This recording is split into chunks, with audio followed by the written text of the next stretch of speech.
DSM-4-TR incluye dentro de los trastornos de la comunicación el trastorno fonológico y lo define según los siguientes criterios. A. La incapacidad para utilizar los sonidos del habla esperables evolutivamente y propios de la edad e idioma del sujeto. Por ejemplo, errores de la producción, utilización, representación u organizaciones de los sonidos tales como sustituciones de un sonido por otro, utilizando el sonido T en lugar de la K, o omisión de sonido tales como consonantes finales. B.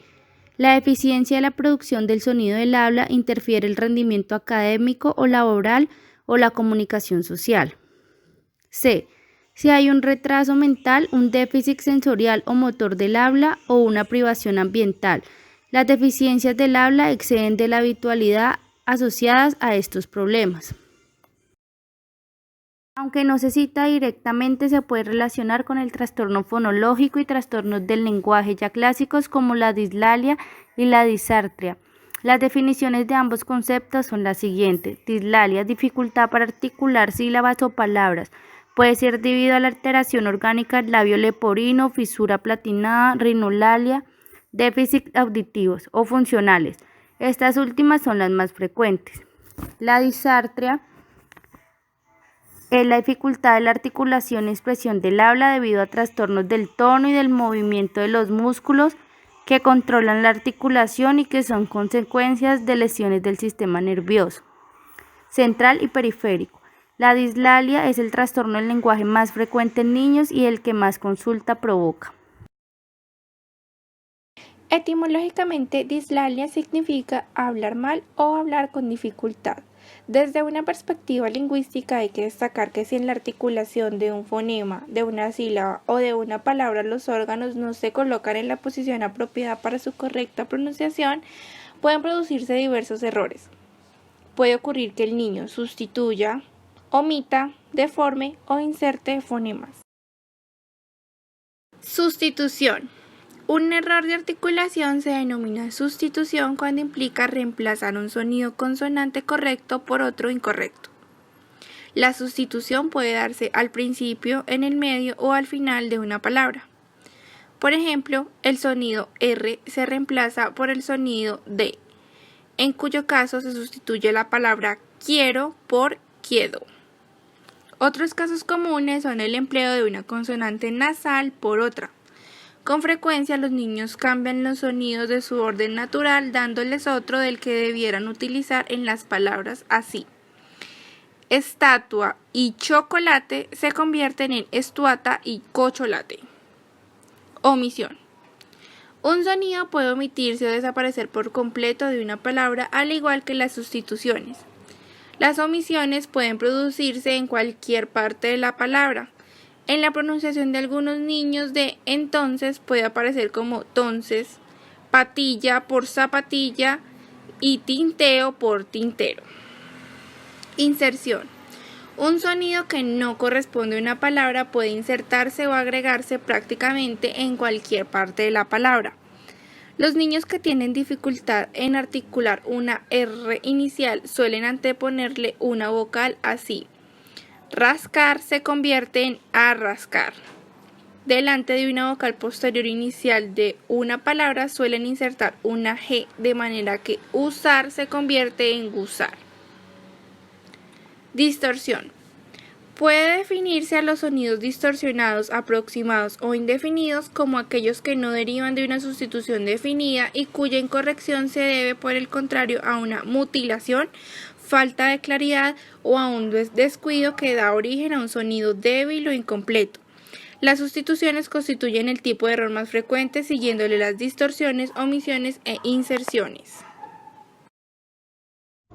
Clasificación. En la edad escolar destacan por su relativa frecuencia los problemas de la articulación, debidos no a causas orgánicas, sino generalmente a la inhabilidad del niño para pronunciar correctamente aquellos fonemas, sílabas o palabras que suponen una sincronía precisa de los órganos periféricos del habla, como la respiración, la fonación y la articulación.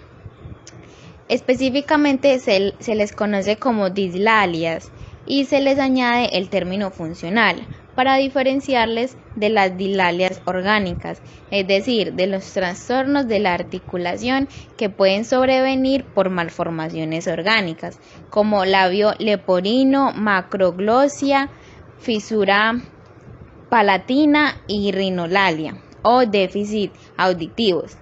Evolutivamente es a partir de los 4 años cuando se considera que estas dificultades deben ser abordadas mediante un tratamiento adecuado, ya que el proceso normal de desarrollo del habla en los niños no está exento de este tipo de dificultades, aunque con la práctica tienden a desaparecer. Modelos explicativos. Se proponen diversas hipótesis para explicar los trastornos funcionales de la articulación infantil. Es común asociarlos a retrasos madurativos generales, donde los déficits psicolingüísticos y los déficits psicomotores, aparte de otros trastornos comportamentales que el niño presenta, constituyen los síntomas funcionales del cuadro. En otros casos, se alude a influencias ambientales y se subrayan que los niños imitan modelos de habla defectuosos de sus padres o hermanos. También el bilingüismo o el aprendizaje de sonidos inexistentes en la lengua materna pueden provocar dificultades de articulación. En el fondo del enfoque tradicional subyacen dos hipótesis básicas: una que concibe el error de articulación como una deficiencia motora y otra que la considera como un problema de discriminación auditiva. Retraso simple del lenguaje y del habla. El retraso simple del lenguaje es un trastorno del lenguaje de tipo evolutivo con desfase cronológico. Son niños que no presentan alteraciones intelectuales, relacionales, sensoriales, motrices, emocionales o sociales. Afecta a más de un módulo del lenguaje, siendo la fonología y la sintaxis los más afectados. La capacidad de comprensión es mejor que la expresión. Realizan muchas simplificaciones fonológicas y presentan una gramática primitiva con muchas hiperregulaciones. Suelen utilizar una jerga, hay un escaso uso de formas verbales, reducción de las proporciones, reducción de anexos. En la semántica hay un retraso léxico. La pragmática en general no está afectada de forma primaria, pero sí hay una presencia de una expresión gestual aumentada y las funciones lingüísticas suelen ser pobres. Por otra parte, podemos definir el retraso simple del habla como la ausencia de presentación de la misma en la edad usual, sin causa patológica. Existe una gran disparidad de opiniones a la hora de señalar la edad precisa a partir de la cual se considera que el niño presenta un retraso significativo en la aparición de esta.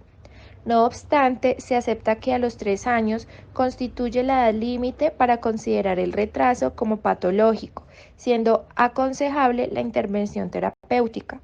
Sin embargo, hay que tener en cuenta que los niños con retraso simple del habla, 1. presentan un nivel intelectual acorde con su edad cronológica según las pruebas de desarrollo con las que se les evalúa. No se constatan déficits auditivos ni psicomotores. 2. Su comprensión del lenguaje suele estar acorde con lo esperado a su edad cronológica. Y 3. Pueden expresarse correctamente mediante gestos a través de los cuales se comunican con los que los rodean y asimismo los utilizan para conseguir las cosas que necesitan y desean.